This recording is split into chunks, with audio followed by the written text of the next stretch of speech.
Hello friends, I am Trambak Nayak. Welcome back to our channel Biniyog. Current market পরিস্থিতিতে এখন যদি mutual ফান্ডে থিমেটিক বেসড ফান্ডে ইনভেস্টমেন্ট করতে হয়, কোন ফান্ড ভালো হতে পারে সেই নিয়েই আজকে আমাদের ডিসকাশন। মিউচুয়াল ফান্ডে মানে majorly large cap, mid cap, small cap বা কন্ট্রা ফান্ড বা ইএলএসএস ফান্ড, এই ধরনের ফান্ডই আমরা আগে আলোচনা করেছিলাম এই চ্যানেলে। তো থিমেটিক ফান্ড কাকে বলে? থিমেটিক ফান্ড পার্টিকুলার থিমের ওপরে যে ফান্ডগুলো দাঁড়িয়ে আছে, মানে সেই ফান্ডগুলোকেই থিমেটিক ফান্ড বলে। যেমন ব্যাংকিং সেক্টরের যদি আপনার ফান্ডের মধ্যে বেশি অ্যালোকেশন থাকে তো ব্যাংকিং ফান্ড হয়ে যায়। আইটি বা টেকনোলজি শেয়ারে যদি বেশি অ্যালোকেশন থাকে তো সেগুলো টেকনোলজি ফান্ড হয়ে যায়। তো যেমন banking fund, technology fund, FMCG fund, infrastructure fund, ESG fund, এরকম ডিফারেন্ট থিমেটিক ফান্ড আছে।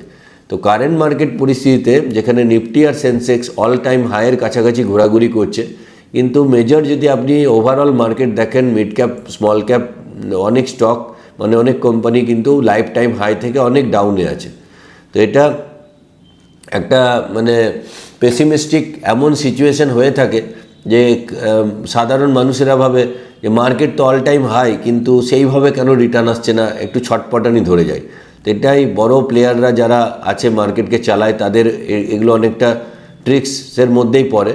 তো সেসব নিয়ে আমি আগে ভিডিও করেছি, এই চ্যানেলেই আছে, আপনারা দেখে নিতে পারবেন।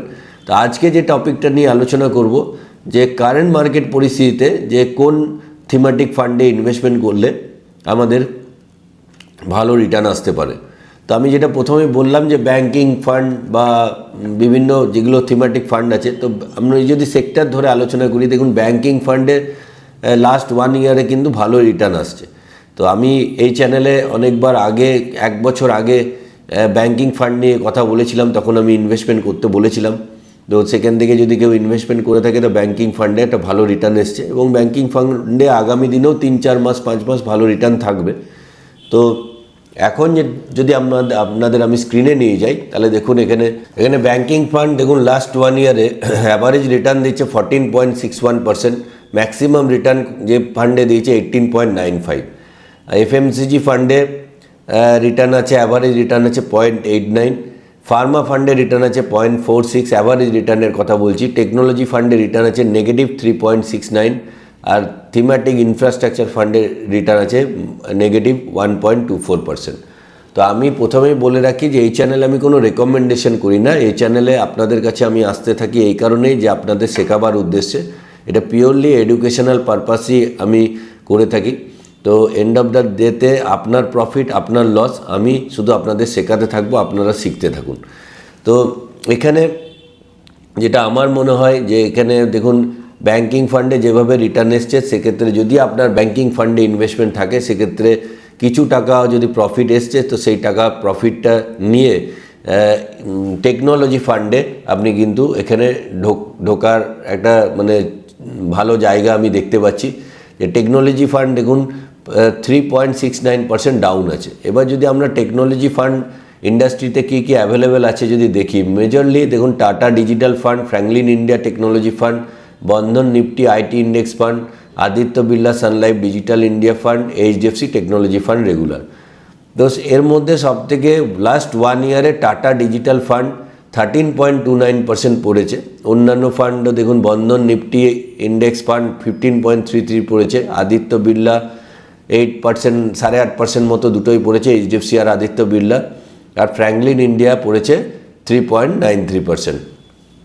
তো টাটা ডিজিটালের কিন্তু লাস্ট 5 ইয়ার্সে 18.16% সিএজিআরের রিটার্ন ছিল, লাস্ট 3 ইয়ার্সে 15.51-এর রিটার্ন, লাস্ট 1 ইয়ারে কিন্তু পড়ে আছে এবং লাস্ট 1 মান্থে কিন্তু রিকভারি দেখাচ্ছে। এবার যদি আমরা এর পোর্টফোলিও দেখি টাটা ডিজিটালের, তো টাটা ডিজিটালের দেখো পোর্টফোলিও টোটালি বড় বড় আইটি কোম্পানি যেগুলো আছে, ইনফোসিস, টিসিএস, টেক মহিন্দ্রা, উইপ্রো, এইচসিএল, ইটার্নাল, এলটিআই, মাইন্ডট্রি, পিভি, ফিনটেক, পারসিস্টেন্ট সিস্টেম এবং ফাস্ট সোর্স সলিউশন। আমরা যদি এদের চার্ট খুলে দেখি তো এখানে দেখুন ইনফোসিস, আমি যদি আপনাদের দেখাই 200 ডে মুভিং অ্যাভারেজের কাছাকাছি ট্রেড করছে। এবার এর ওপর থেকে যদি লাইফ টাইম হাই থেকে দেখেন তো ইনফোসিস ওপর থেকে প্রায় 20% ডাউন আছে। আমাদের উইপ্রো যদি আমরা দেখি, উইপ্রো মোটামুটি 200 ডিএমের ওপরেই জাস্ট ট্রেড করছে। তো আন্ডার ভ্যালুডই আছে। তো উইপ্রো ওপর থেকে প্রায় 20% ডাউন আছে। আমরা যদি টিসিএসের চার্ট খুলে দেখি তো টিসিএস 200 DM এর নিচে ট্রেড করছে। এখানে খুবই ভালো অপরচুনিটি যে 200 ডে এর নিচে ট্রেড করছে এত ভালো কোম্পানি, 30% ডাউন আছে। টেক মহিন্দ্রাও যদি আপনি খুলে দেখেন তো Tech Mahindra lifetime high থেকে ওপর থেকে 14% ডাউন ট্রেড করছে। এইচসিএল টেক, এখানে HCL take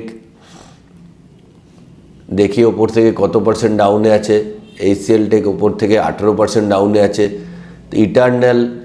eternal recently high বানিয়েছিল, তো ওপর থেকে হাইয়ের পরে 21% ডাউন আছে। এলটি মাইন্ডট্রি অলমোস্ট ওপরের কাছাকাছি দাঁড়িয়ে আছে। পলিসি বাজার, যেটা পিবি ফিনটেক বলে, এটাও আইটি কোম্পানির মধ্যেই পড়ে, তো এখান থেকে মোটামুটি 18% ডাউন আছে। পারসিস্টেন্ট সিস্টেমস, এটাও যদি আপনি দেখেন যে টপ থেকে এটা বেশি ডাউন নেই, 8% ডাউন আছে। আর ফার্স্ট সোর্স সলিউশন লিমিটেড, এটাও টপ থেকে 18% ডাউন আছে। তাহলে মোরঅললেস দেখা যাচ্ছে সব 20%, 18%, 16% এরকম ডাউন আছে। তো আইটি ইন্ডেক্স এখান থেকে ডেফিনেটলি বাড়বে, কেননা আইটি একটা মানে ইকোনমির মেজর পার্ট। তো যেভাবে রিসেন্টলি লাস্ট 2-1 মাসে যেহেতু ডলারের প্রাইস মানে রুপি টু ডলার টার্মে যদি আপনি দেখেন তো রুপি আরও ডেপ্রিসিয়েট করেছে লাস্ট 2-3 মাসে, সেইটাই কিন্তু লাস্ট 3 মাসে ওই জন্যই আইটি সেক্টরগুলো কিছু কিছু করে রিভাইভ করেছে। যেমন আপনি যদি উইপ্রোর চার্টেও দেখি আমরা, দেখুন এখানে লাস্ট যদি আমি আগের ড্রয়িংটা হাঁটিয়ে দিই তাহলে দেখুন এই জায়গাটা থেকে মোটামুটি 6ই নভেম্বর বা 29শে সেপ্টেম্বর উইপ্রো যেখানে 236 টাকা লো করেছিল, সেখান থেকে দেখুন একটু হলেও রিভাইভ করেছে, 10% মতো বেড়েছে।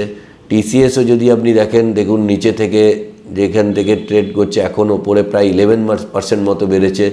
ইনফোসিসও দেখুন যেটা একদম বটম করেছিল সেখান থেকে উঠে প্রায় 12.77 মানে 13% বেড়েছে। তো এখানে একটা জাস্ট সাইকেলটা ঘুরছে, একটা বেস লাইন বানিয়ে ওপর দিকে ওঠার চেষ্টা করছে। তো টাটা ডিজিটাল ফান্ড যে কোনো ফান্ডই আপনারা করতে পারেন। এখানে আমি জাস্ট উদাহরণ হিসেবে বলছি, tata digital, Franklin India technology, তো যারা লাস্ট 1 মান্থে কিন্তু সবথেকে টাটা ডিজিটাল ফান্ড কিন্তু বেশি ঘুরে দাঁড়িয়েছে, যেহেতু ফলটাও বেশি হয়েছিল। তো এক্ষেত্রে আমার প্রেফারেন্স টাটা ডিজিটাল ফান্ডে ইনভেস্টমেন্ট করা। আপনি আপনার অ্যাডভাইজারের থ্রুতেই ইনভেস্টমেন্ট করবেন, ওনার সাজেশন অনুযায়ী আপনারা ইনভেস্টমেন্ট করবেন। তো এখানে যদি রিস্ক রেশিও দেখেন টাটা ডিজিটাল ফান্ডের, দেখুন ক্যাটাগরি অ্যাভারেজের থেকে একটু ভোলাটিলিটি কম। শার্প রেশিও 0.41, 0.44 অ্যাট পার আছে, একটু হলেও বেটার। জেনসেন আলফা 3.95, এখানে 4.50 মানে ক্যাটাগরি অ্যাভারেজের থেকে বেটার আছে।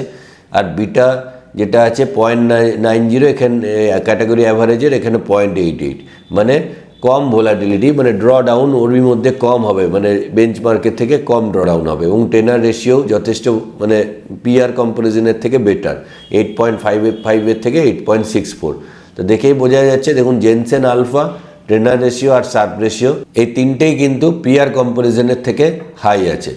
তো আগামী দিনে এই ফান্ডে ইনভেস্টমেন্ট যদি এখন করা যায়, নেক্সট 1 ইয়ার বা 1 থেকে 1.5 বছর 2 বছর একটা ভালো রিটার্ন আমি এক্সপেক্ট করছি, অ্যাটলিস্ট 20%-এর ওপরে রিটার্ন আসতে পারে। তো প্রত্যেক দিন সন্ধ্যে 7টার সময় আমি এই চ্যানেলে মিউচুয়াল ফান্ড এবং স্টক মার্কেট রিলেটেড ভিডিও নিয়ে আসি। চ্যানেলটি যদি ভালো লেগে থাকে তাহলে প্লিজ একটি লাইক করবেন আর কমেন্ট করবেন যে আপনাদের কেমন লাগছে আর কোন জিনিসের ওপরে আমি ভিডিও বানাবো, সেটাও যদি রিকোয়েস্ট করেন তো সেটাও ভালো লাগবে। আর এখনও যদি সাবস্ক্রাইব না করে থাকেন তাহলে প্লিজ সাবস্ক্রাইব করবেন এবং বন্ধুদের শেয়ার করবেন এবং বন্ধুদেরও সাবস্ক্রাইব করাবেন। তো দেখা হচ্ছে আবার পরের ভিডিওতে। জয় হিন্দ, জয় ভারত।